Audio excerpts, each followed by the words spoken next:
కొన్ని సినిమాలు ఫ్లాప్ అయినా సరే అందులో పనిచేసిన కొందరు నటీనటులకు మంచి పేరొస్తుంది. అందాల రాక్షసి విషయంలో అదే జరిగింది.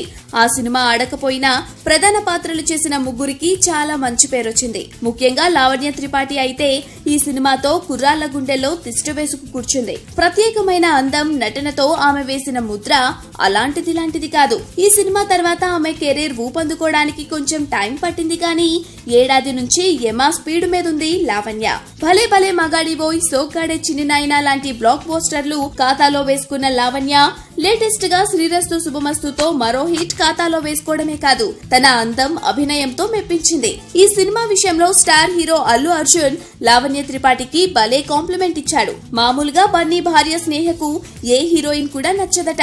ఇప్పటిదాకా ఏ హీరోయిన్ కు ఆమె కాంప్లిమెంట్ ఇవ్వలేదట. కానీ లావణ్య త్రిపాఠి మాత్రం తన భార్యకు భలేగా నచ్చేసిందని చెప్పాడు బన్నీ. బహుశా నాతో ఇప్పటిదాకా చేయలేదు కాబట్టి అలాంటి కాంప్లిమెంట్ ఇచ్చిందేమో తెలియదు అంటూనే తన భార్యకు నచ్చిందంటే ఇక ప్రతి ఒక్కరికి ఆ అమ్మాయి అంటే ఇష్టమని తనకు అర్థమైందని, తనకు కూడా లావణ్య మీద చాలా మంచి ఒపీనియన్ ఉందని బన్నీ చెప్పాడు. ఇంతకు ముందు తన తమ్ముడితో చేసిన రెజీనా విషయంలో కూడా ఇలాగే మాట్లాడాడు బన్నీ. ఇప్పుడు లావణ్య వంతు. ఇలా కాంప్లిమెంట్ ఇవ్వడమేనా, లేక స్టార్ హీరోలతో చేయాలని తపిస్తున్న ఈ హీరోయిన్లకు ఛాన్స్ ఇచ్చేదేమైనా ఉందా?